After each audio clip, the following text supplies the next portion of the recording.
महापुराण में 3 उम्र ऐसी बता दी गई है जिन उम्र में हमको अपने मस्तक पर किसको बिठाना है, किसको अपने मस्तक पर धारण करना है, ये बताया गया। पहले नंबर पर है 15 वर्ष की जब आयु रहती है तो 15 वर्ष की आयु में अपने पिता को अपने मस्तक पर अर्थात अपने भेजे में, अपने दिमाग में, अपनी बुद्धि में अपने पिता को बिठा कर रखो।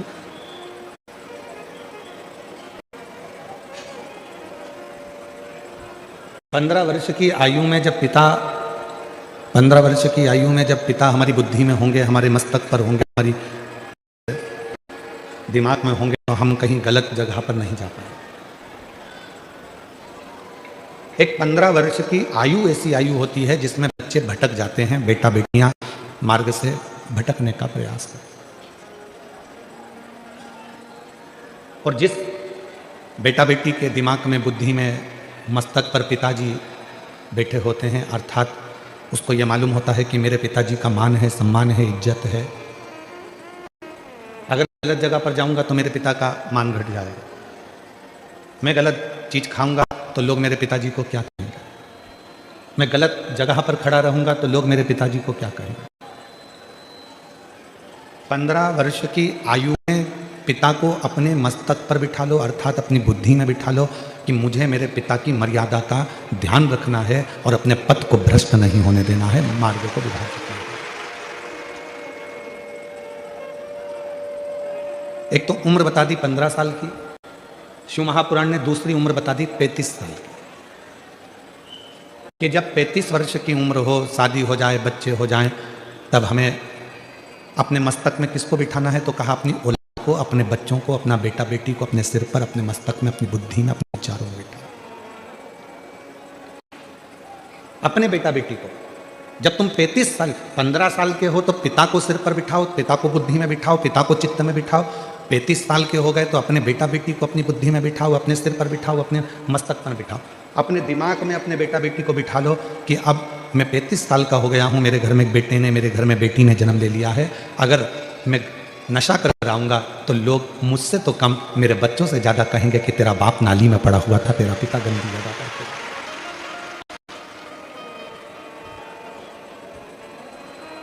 अपने बेटा बेटी को अपनी बुद्धि में बिठाओ कि लोग मुझे कम कहेंगे, मेरे बेटा बेटी को ज़्यादा कहेंगे कि तेरा पिता पागल है, रोड के किनारे पड़ा रहता है, नशा करता है, गलत काम करता है, तेरा बाप ऐसा है, तेरा पिता ऐसा है। तो 15 वर्ष की उम्र में पिता को अपनी बुद्धि में बिठा लो, 35 वर्ष की उम्र में अपने बच्चों को अपनी बुद्धि में बिठा लो, और जब तुम्हारी उम्र फिर 55 वर्ष की हो, 65 वर्ष की हो, 75 वर्ष की हो, तो अपने गुरु को अपनी बुद्धि में बिठा लो कि अगर मैं इस अवस्था में गलत कार्य करूंगा तो मेरे गुरु को कैसे मुख दिखाऊंगा।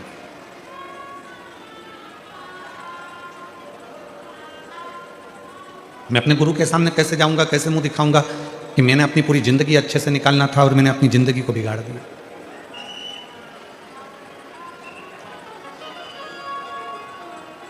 और मत बुरे कर्म कर बंदे वरना पछताएगा, भगवान की आंखों से तू बच नहीं पाएगा, तू बच नहीं पाएगा।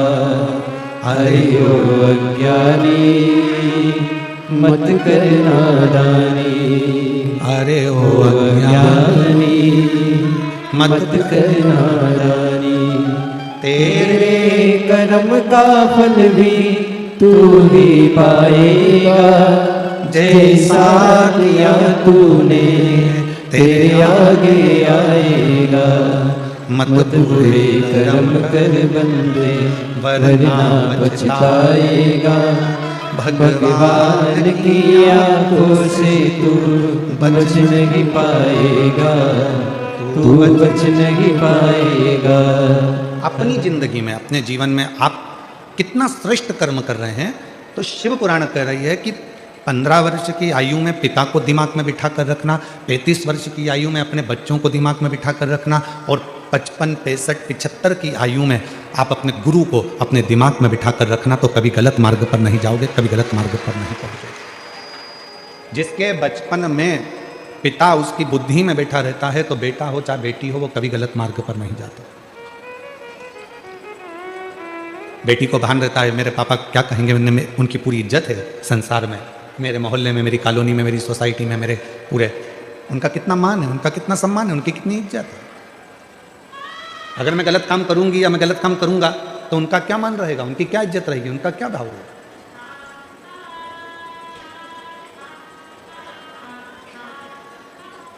जिस बच्चे की जिंदगी में उसका पिता उसकी बुद्धि में बैठा होता है वो बच्चा कभी गलत काम नहीं कर सकता, वो कभी गलत काम नहीं करता। और बुद्धि से पिता निकल गया तो वो बच्चा गलत काम कर।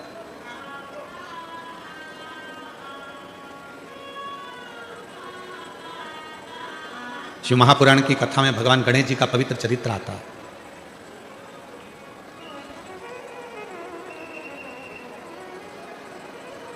और भगवान श्री गणेश जी महाराज का चरित्र कहता है कि भगवान श्री गणेश जी महाराज ने अपने बुद्धि में, अपने विवेक में भगवान श्री शिव जी को बिठा कर रखा।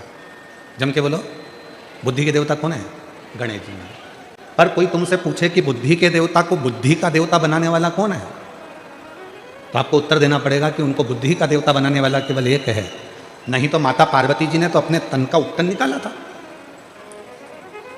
और पार्वती जी ने अपने तन का उपटन निकालकर उसका एक पुतला तैयार करा था। अब उस पुतले में प्राण दे दिया गया था।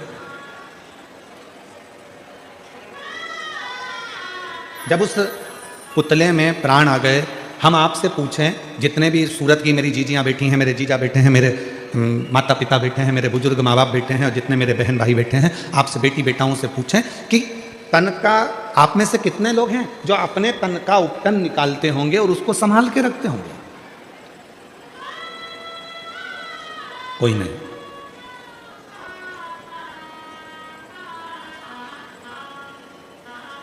नैन कटर से नैन काट लिया और नैन को फेंक दिया, वो नैन तुमने संभाल के रखे क्या? जम के तो बोलो नहीं। कटिंग करवाई, कटे हुए बाल फेंक दिए, उसको संभाल के रखा क्या? नहीं। तन में से मेल निकाला, उस मेल को निकाल कर फेंक दिया, उस मेल को संभाल कर रखा क्या? नहीं, कोई नहीं रखता। अब उस कटे हुए नख में क्या बुद्धि होगी? कटे हुए बाल में क्या विवेक होगा, बुद्धि होगी? या तन के उस मेल में क्या बुद्धि होगी, क्या विवेक होगा? पार्वती मैया ने अपने तन के उपटन से भगवान श्री विनायक को प्रकट किया, भगवान श्री गणेश जी महाराज को प्रकट किया, और प्रकट कर कर दरवाजे पर ले जाकर बिठा दिया कि अंदर किसी को मत आने देना। परंतु भगवान शंकर उस दरवाजे पर आ गए, और भगवान शंकर ने भगवान विनायक की उसी दरवाजे पर 3 परीक्षा ली। दुनिया के लोग कहते हैं कि भगवान ने उसका सिर काट दिया, पर परीक्षा 3 ली। भगवान श्री शिव जी ने, भगवान शंकर ने 3 परीक्षा ली, और वो 3 परीक्षा, पहले नंबर की परीक्षा ली बालक से कि बालक तुम कौन हो? तो बालक ने कहा मेरी माता अंदर स्नान कर रही है, मैं उनका पुत्र हूं।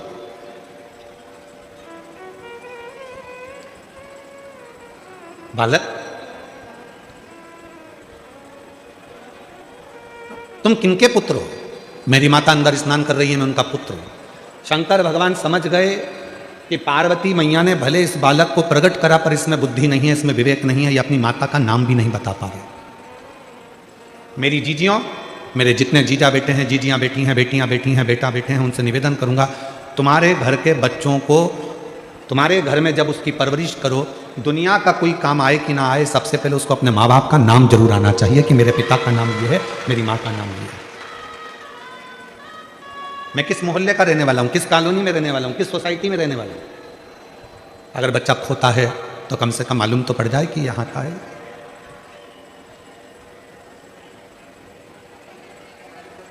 शिव जी समझ गए बुद्धि की कमी है। दूसरे नंबर पर भगवान शंकर ने परीक्षा ली और कहा कि मुझे अंदर जाने दो, और बालक ने उद्दंडता करना प्रारंभ कर दी।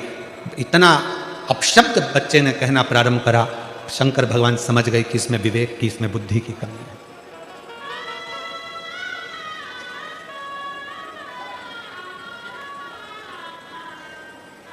मेहमान आए और बच्चों ने झुककर प्रणाम किया तो समझ लेना कि वो बच्चा पहचान में आ जाता है कि इसके घर के संस्कार अच्छे हैं, इसके माँ बाप अच्छे हैं, इसके दादा दादी अच्छे हैं। कोई आया तो इन्होंने प्रणाम किया। संस्कार।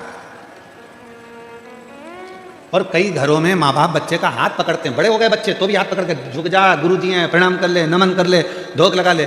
लगाते हैं।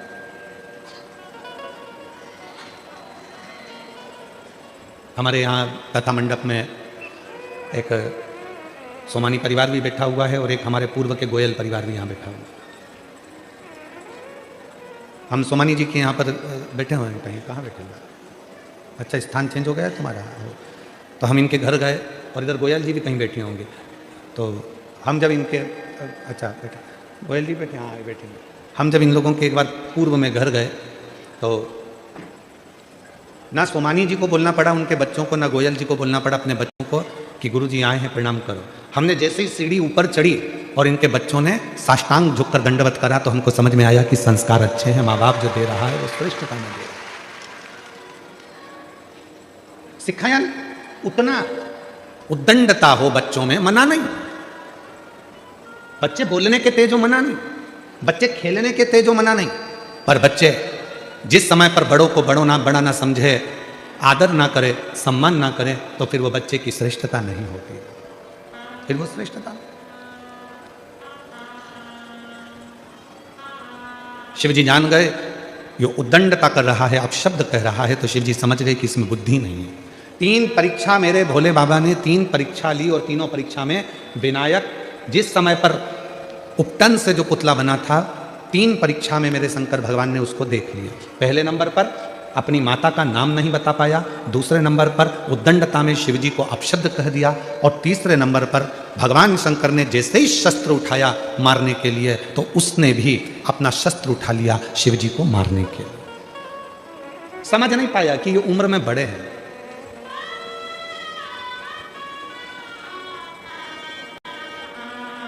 एक बात बताओ, कोई बुजुर्ग व्यक्ति एक छोटे व्यक्ति को थप्पड़ मारेगा तो कोई दिक्कत है क्या? जम के बताओ, नहीं। पर कोई छोटा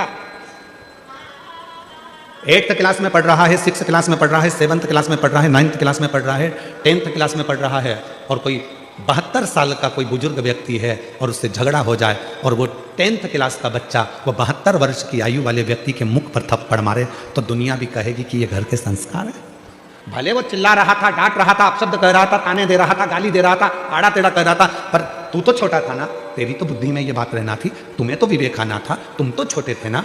क्षमा मांग लेते, वो डांट भी देते, मार भी देते, लड़ाई भी कर लेते, कुछ कह भी देते तो चल जाता, पर तुम छोटे होकर बड़े पर हाथ उठा रहे हो, ये श्रेष्ठता नहीं। 3 परीक्षा, 3 परीक्षा, और वो 3 परीक्षा जो ली गई, उस 3 परीक्षा में बालक फेल होता चला गया, तीनों परीक्षा में फेल।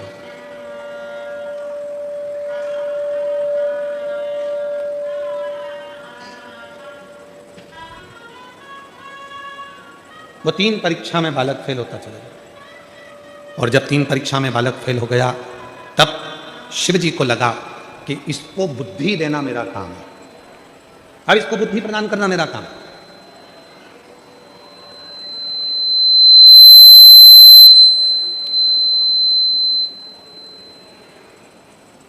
अब इसको बुद्धि देना पड़ेगा मुझे, अब बुद्धि प्रदान करना पड़ेगा मुझे।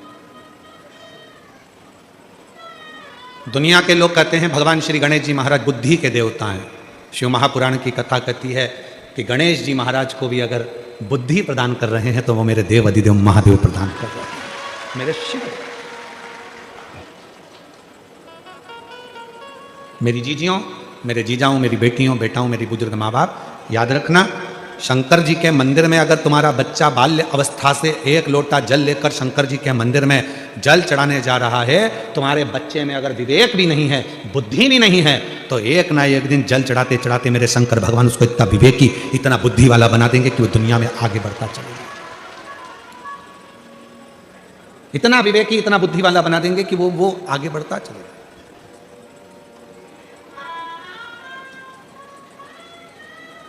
इतना विवेकी, इतना बुद्धि।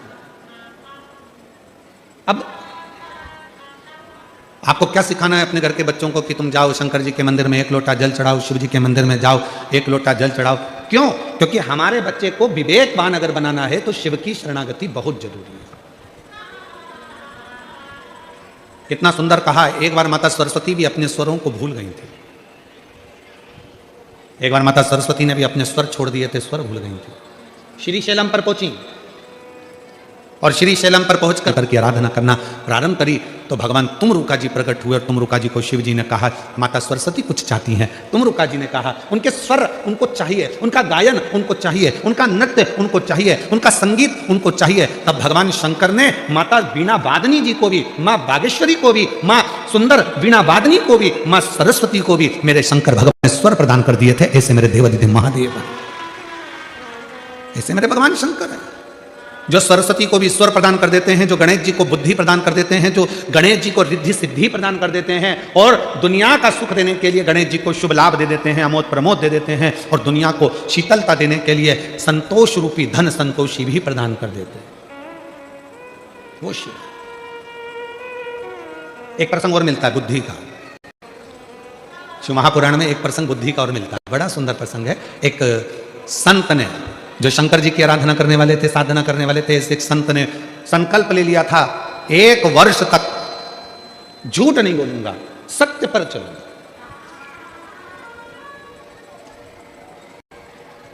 अपनी जिंदगी को सत्य में निकालूंगा, सत्य पर चलूंगा, सत्य से वर्णन करूंगा, सत्य।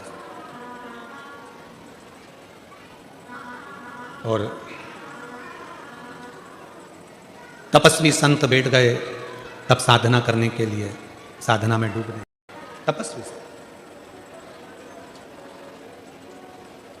एक लक्ष्य बनाया 1 वर्ष का कि झूठ नहीं बोलूंगा। हम आप लोगों से भी निवेदन करते हैं कि आप शिव जी को मानने वाले जितने भी शंकर जी के भक्त हैं उनसे निवेदन है, पूरे साल आप सत्य नहीं बोल सकते, 6 महीना सत्य नहीं बोल सकते, 3 महीना सत्य नहीं बोल सकते। तो हमारा तो निवेदन है 12 महीने में 12 शिवरात्रि आती है, उस शिवरात्रि के दिन भले आप व्रत करें चाहे ना करें, एक व्रत धारण कर लो कि आज के दिन मैं झूठ नहीं बोलूंगा, सुबह से शाम तक मैं केवल सत्य ही बोलूंगा। आप मत बोलो, हमें मालूम है तुम पूरी साल सत्य नहीं बोल पाओगे, और अगर सही में सत्य बोल दोगे तो हो सकता है कि घर में झगड़ा भी हो जाए। हो सकता है वो एक कथा मिलती है ना कि एक बहुत विद्वान महाराज, बहुत विद्वान पंडित जी, इतने विद्वान लोग कहते थे इतने विद्वान पंडित जी तो मरेंगे तो सीधे स्वर्ग जाएंगे, और पंडित जी मरे तो नरक चले गए। अब इतने विद्वान पंडित जी जब नरक, तो नरक में मोहल्ले के लोग भी गए बहुत सारे। तो उन्होंने पूछ लिया क्यों पंडित जी, तुम तो इतनी बड़ी सोसाइटी में रहते थे, तब भजन करते थे, तब प्रवचन करते थे, इतनी कथा कहते थे, और तुम मरने के बाद में नरक आ गए, तुम्हें तो स्वर्ग जाना था, आखिर तुम नरक क्यों आए? पंडित जी बोले मेरी ओर नहीं आया, मेरी पत्नी के कारण नरक आया। तो तुम तुम्हारी पत्नी के कारण नरक क्यों आए? तो कहा मैं बस कहीं पर भी निकलता था, रोज सुबह के समय पर मेरी पत्नी तैयार होकर आती और मुझसे पूछती कि मैं कैसी लग रही, बस उसी के चक्कर में मैं नरक पहुंच गया। तो तुम उसके चक्कर में नरक कैसे पहुंच गए? तुम मेरे को रोज सुबह से मेरी पत्नी पूछती मैं कैसी लगती हूँ और मुझे बोलना पड़ता था तू बहुत अच्छी लगती है। मतलब मेरे को रोज सवेरे सवेरे एक झूठ बोलना पड़ता था, लगती अच्छी नहीं थी फिर भी कहना पड़ता, इसी के चक्कर में मैं नरक पहुंच गया। बस वो एक चक्कर था। तो मेरी जीजियों, आप लोगों से भी निवेदन है, मेरे जीजा जी से रोज मत पूछा करो कि मैं कैसी लग रही हूँ, और बापड़ा तुम्हारे चक्कर में स्वर्ग की जगह नरक पड़ी जावे, कहा मतलब क्या है? मैं कैसी है?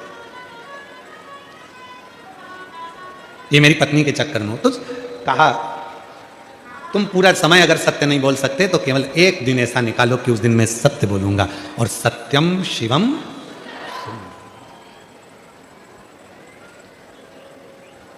सत्यम शिवम, सत्य आया, शिव आया, शिव आया तो जीवन अपने आप सुंदर अपने आप हो गया।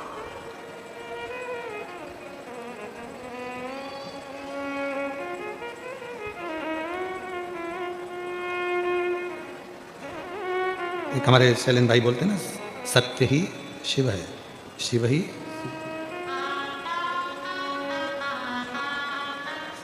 सत्यम शिवम सुंदरम, सत्यम शिवम सुंदरम। ईश्वर सत्य है, सत्य ही शिव है, शिव ही सुंदर है। सत्यम शिवम सुंदरम, सत्यम शिवम सुंदरम। सत्य ही शिव का एक प्रतिबिंब स्वरूप। ईश्वर सत्य है, सत्य ही शिव है, शिव ही सुंदर है। सत्यम शिवम सुंदरम, सत्यम शिवम सुंदरम। यही सत्य को एक संत ने अपने अंदर ये बात उतार ली कि 1 साल तक मैं सत्य बोलूंगा, झूठ नहीं बोलूंगा। एक वन में बैठकर तपस्या करने के लिए वो संत बैठ गए। कसाई के हाथ से गाय छूट गई और वो गाय भागी वन में। संत बैठे थे। कसाई दौड़कर पहुंचा, संत से पूछा, क्यों बाबा, यहां से गाय निकली थी, तुमने देखी? अब संत चक्कर में पड़ गए। अगर बोल दूं कि गाय देखी है तो कसाई गाय को पकड़ेगा और काट देगा तो गौ हत्या माथे चढ़ जाएगी, और अगर झूठ बोलता हूं तो मेरा साल भर का व्रत बेकार हो जाता है। अगर झूठ बोलता हूं तो मेरा वर्ष भर का व्रत बेकार हो जाता है।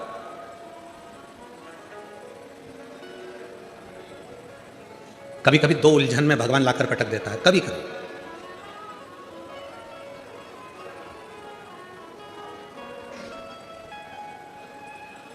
और वो 2 उलझन में परमात्मा ने लाकर छोड़ दिया सत्य के साथ। कसाई पूछ रहा है, बाबा जल्दी बताओ मेरी गाय देखी क्या? अगर बता दूंगा तो गाय कट जाएगी, गौहत्या माथे चढ़ जाएगी, और अगर नहीं बताऊंगा, झूठ बोल दूंगा तो ये लगेगा कि मैंने 1 साल का नियम लिया था, मेरा सत्य चलेगा। अब ऐसी उलझन में करूं क्या? तो जो संत शिव की साधना करने बैठे था, उस संत ने कहा, हे भोले बाबा, मुझ में बुद्धि नहीं है, विवेक नहीं है। जैसे आपने गणेश जी को बुद्धि का देवता बनाया, आज थोड़ी देर के लिए मुझे बुद्धि प्रदान करो, जिससे मेरा मार्ग प्रशस्त हो सके और मेरा सत्य भी रह जाए और गौ माता भी रह जाए और ये जीवन भी श्रेष्ठ बन जाए। ऐसी मेरी बुद्धि कर दीजिए। और जिस समय पर आप उलझन में फंसे, जिस समय पर आपका विवेक काम ना करे, जिस समय आपको लगे कि मैं बहुत बड़ी उलझन में फंस गया हूं, अब मेरे पास में निर्णय नहीं हो पा रहा, उस समय पर थोड़ी देर शंकर भगवान के मंदिर में जाकर बैठना, और अगर मंदिर ना जा सको तो अपने घर में बैठना और श्री शिवाय नमस्तुभ्यम का उच्चारण करना, नमः शिवाय का उच्चारण करना, ओम नाद करना और ओम नमः शिवाय का उच्चारण करना। थोड़ी देर गहरी सांस लेकर ओम नमः शिवाय का उच्चारण करना। जब प्रारंभ करेंगे, नेत्र बंद रहेंगे, भुकुटी तनी रहेगी, उस समय पर शिव स्वयं तुम्हारी बुद्धि में आकर विराजमान हो जाएगा। स्वयं लंबी श्वास के साथ में जब ओम का नाद निकलता है, ओम का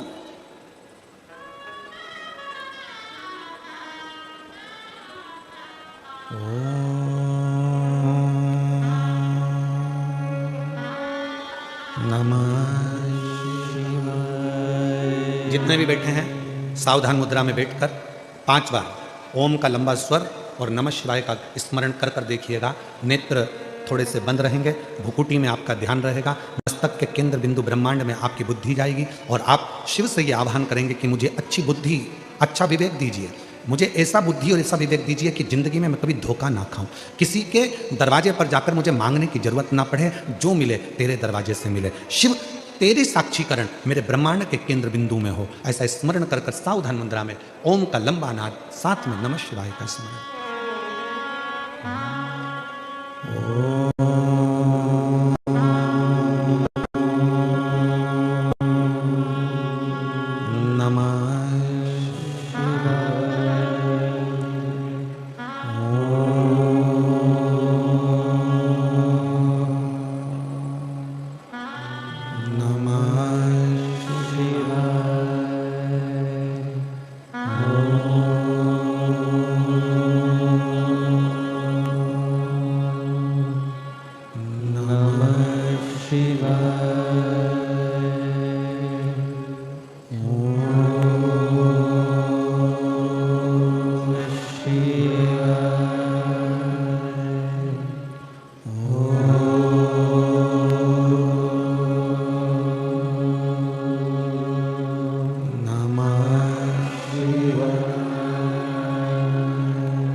दोनों हाथों को नेत्रों पर लगाइए और ब्रह्मांड को अपने मस्तक के बीच में अपने हाथ का स्पर्श करिए। शिव हमारी बुद्धि को केंद्रित करते हैं। आपको कुछ देर के लिए ऐसा लगेगा जैसे कोई बिंदु मेरे सिर के अंदर घुस रहा है, प्रवेश कर रहा है, कोई बिंदु मेरे भीतर आ रहा है।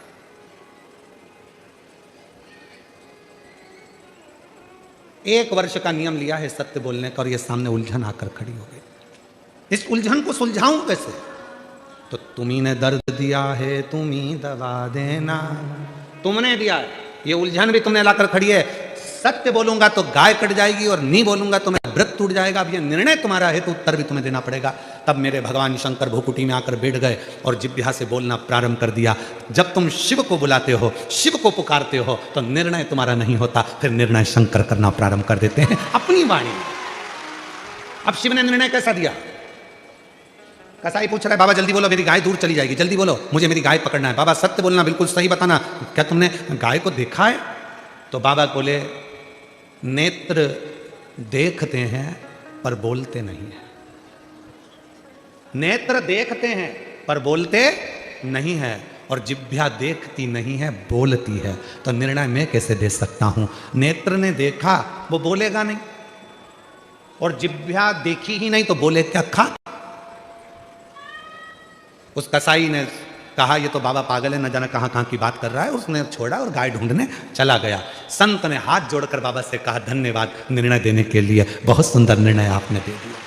नेत्र देखा है पर बोलता नहीं है।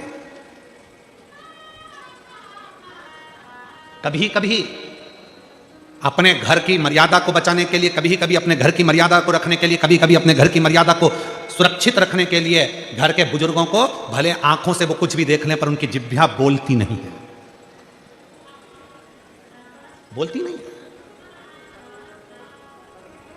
बहू पूछती है, क्या मम्मी मैंने सुना है कि ये आपके जो बेटे हैं ये ऐसे हैं, ये गलत काम करते हैं, ये ऐसे। मां ने भले देखा हो पर कभी कभी मां उन दृष्टि के उत्तर को भी चुप रहकर मौनता में रख लेती है।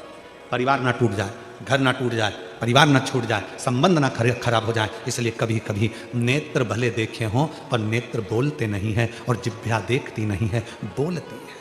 ये जिह्वा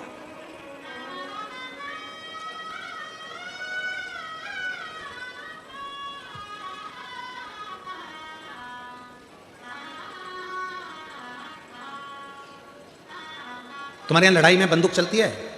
अरे उत्तर तो दो। डंडे चलते हैं, तलवार चलती है।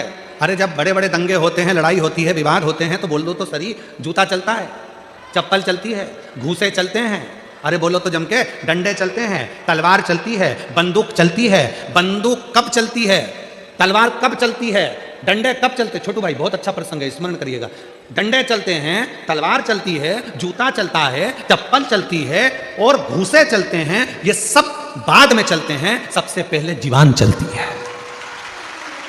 अगर ये जीवान नहीं चले तो तलवार भी नहीं चले, घूसा भी नहीं चले, जूते भी नहीं चले, चप्पल भी नहीं चले, बंदूक भी नहीं चले, और तलवार भी नहीं चले। अगर ये जीवान नहीं चले तो सबसे पहले चलती है जीवान, और जीवान चलती है तब जीवान की लड़ाई इतनी बढ़ जाती है कि आखिरी में तलवार चलती है, फिर बंदूक चलती है, फिर फरसे चलते हैं, जूता चलता है, चप्पल चलता है, घूसे चलते हैं। कब चलते हैं? जब जीवान चलती है। इसलिए निवेदन है, ये सब अपने जगह पर रखे कि रखे रहेंगे, एक भी नहीं चलेगा अगर तुम्हारी जीवान ना चले तो। जीवान को कंट्रोल में रखो, जीवान कंट्रोल। जिह्वा कंट्रोल में होगी तो किसी की सामर्थ्यता नहीं है कि कहीं का जूता उठा के चला दे। चलाए वाला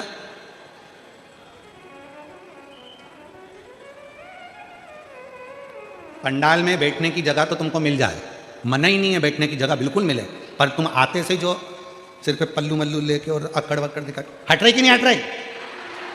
मैं तो यहीं बैठूंगी, जा। और सिर पे पल्लू लेकर झगड़ा कर ले, उसका सामान उठाया वहां पटक दिया, उसने वहां उठाया वहां पटक दिया, और जगह बनाकर बैठने की तैयारी करी। जीवान चली थी सबसे पहले, हट रही कि नहीं हट रही? जीवान चली। और अगर वही जीवान बड़े प्रेम से, काकी तुम्हारे लिए घर से मैं खिचड़ी बना के लाई हूं, थेपला बना के लाई हूं, सीवर वाला महाराज कहता है कि घर से कुछ ना कुछ लेकर आओ, मुंह झूठा करा, थेपला लाई हूं, मन है तुम्हें खिला दूं, थोड़ी सी जगह दोगी क्या? हाँ आजा, बैठ जा, बाजू बैठ। और दोनों ने थेपला में अपना निकाला और खा खुआ के अब कहाँ जा रहे? तो मैं कथा सुन लूंगी। अरे बैठ जाना, कौन मना कर रहा? थेपला और फाफड़ा तो इतना कमाल करता है कि लोचे की तो जरूरत ही नहीं पड़ती, इतना काम कर दिया। अब तुम प्रेम की भाषा, प्रेम की भाषा।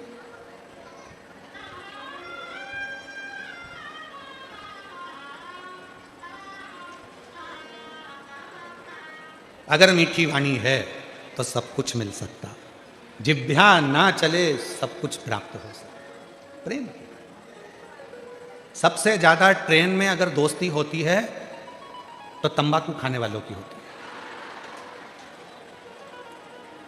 काहे मिश्रा जी, ठीक बोले हैं हम तुमसे इसलिए बोले, तुम उत्तर प्रदेश से आते होगे तो कभी कभी तुम्हारी ट्रेन में भी देखना। सबसे अच्छी दोस्ती अगर होती है सेंगर जी, तो तंबाकू खाने वालों की दोस्ती बड़ी अच्छी होती है। बहुत लड़ाई झगड़ा, बहुत जगह नहीं मिल रही, ये नहीं मिल रही, वो नहीं मिल रही, खूब लड़ाई झगड़ा, और इतनी देर में लड़ाई झगड़ा करा, जगह नहीं भी दे रहा है, नहीं भी दे रहा है, नहीं भी दे रहा है, और जो खड़ा हुआ व्यक्ति है ना, वो धीरे से जेब में से निकाल ले और मल ले। फिर जो साइड में बैठा है, आओ भाई साहब, आओ इधर बैठो, ला थोड़ी सी देना जरा, और उनने भी ली, उनने भी मला, मलते मलते फिर पूछ लिया, क्यों, कहाँ जा रहे हैं? कहीं नहीं है, सूरत जा रहे हैं। अच्छा, सूरत में कहाँ रहते हो? सुमानी जी कहाँ जा रहे हो? सूरत में कहाँ रहते हो? तो कहा ये जगह। अब ठीक है, अच्छा वहाँ वहीं तो मैं रहता हूँ। अच्छा, दुकान है अपनी, तो काय की? उड़ाने की।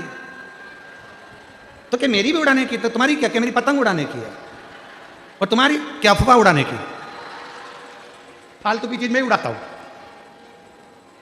किसकी लड़की भागी, किसके लड़के ने शादी करी, कौन गलत जगह गया, ये सब उड़ाने का काम मेरा ही है। अच्छा ठीक है। उसने कहा नहीं, हमारी तो मकर संक्रांति पे खूब उड़ती है, तो क्या हम तो हर रोज उड़ा देते हैं। और दोनों ने मिल मुला के खाया। इतनी पहचान बढ़ गई, इतनी पहचान बढ़ गई कि दोनों सूरत में मिले तो एक साथ बैठ के सीवर वाला महाराज की कथा सुनी, एक साथ, इतनी पहचान।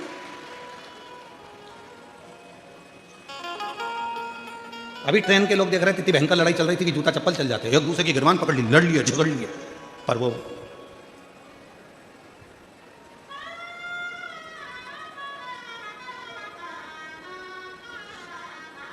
देखा। और ऐसा नहीं है कि वहीं पर काम ये होता है, कई लोग कथा में भी आते हैं, वो धीरे धीरे बैठ कर जेब में से निकाल के मल लेते हैं, फिर भजन का इंतजार करते हैं, बाबा भजन कब गाएगा। और महाराज जी ने जैसे ही भजन गाया, भोला सब दुख काटो, और जैसे ही महाराज जी ने कहा हार हार,